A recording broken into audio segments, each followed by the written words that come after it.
Hey, it's Dr. Storm Shannon here, and in this video I'm going to cover some ways to loosen your diaphragm. In this case, we're going to do it without actual putting pressure in there. There is a video on my website of the self-release where you just basically get in under the rib cage, find where it's tender, hold pressure into it, work your way around. That's one way to do it. I tend to find most of my patients don't like doing that to themselves. So I found another way, or you can couple them together to really open that diaphragm up. So we're going to do basically some positional releases. If you're in a time crunch, I'm going to show you the first one is the most important, stretches it out the most. But if you have some extra time, I'm going to show you some other positions that will loosen it up even more. Okay, so the first one, you're going to lay on your side, knees bent up high. You can go hands behind the head, across the chest, or just out wide. Doesn't matter. What we're going to do is we're going to open that chest up towards the other side. Once I get flat, if I can get flat, I'm going to relax there and I'm going to start taking deep breaths. If I cannot, let's say I can only get to here, maybe my back starts to spasm or it's just way too tight. If it's spasming, of course, I don't want to hold into that spasm and that pain. I'm just going to come short of it. If all I feel is tension, then I'll just push into that tension just a little bit and then try to relax. In that position, then I'm going to take the deep breaths, breathing from the diaphragm. But I want you to think of it this way. You're not just breathing, pushing your belly out and in. That is one direction of the diaphragm. The other direction is I want you to breathe out through the sides. So you should feel your chest expand through the sides as well. And if you put your hand on the side, you should feel your hand raise. See how my hand lifts a little bit? Same if I put it here. If I'm breathing from my diaphragm, my hand goes out and comes back in. So make sure you're breathing both from the front and the side of the diaphragm when you're doing this.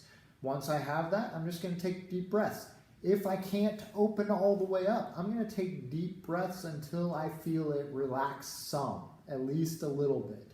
A lot of times once it relaxes, you'll go from wherever you're stuck to completely open.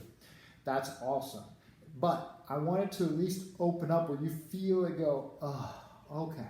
Even if you can't get it all the way, but you feel a little bit of that release, that's enough.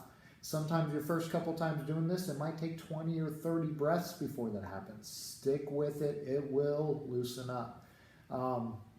If you can open all the way up, then I just want you to take 10 to 15 really deep breaths and try to relax in that position and open it up some more. Okay? So that's position one. That's the most important one. If you're in a time crunch, at least do that one. If you have more time, then we're going to add in another one that we're going to do here. That's a different variation in a different range. And then the third one, which is kind of a even more intense rotation. So the second one is a reach straight overhead. And if you see how my rib cage extends, I go all the way until see the daylight underneath my hip here. I want to get that rotation so that this side is completely stretched and open. And then same thing. If I can't get all the way there, I go as far as what I can handle to start with, and I take deep breaths until I feel like I can open it up. If I can get all the way, I'm going to do 10 deep breaths from here, trying to breathe, through that diaphragm, both pushing out and pushing up, right? So we're trying to open up in all those different directions. Third one, we're going to cross with that rotation again. We're going to cross our bottom leg, our bottom foot over our top knee.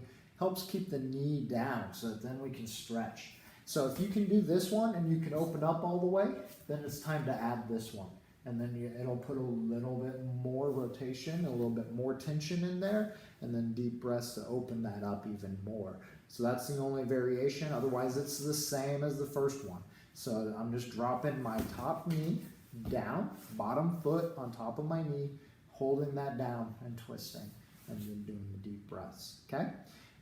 Once you're done with all of those, especially if any of those were kind of tender, then I would suggest it going flat to your back and just doing a few more deep breaths just to let it calm back down.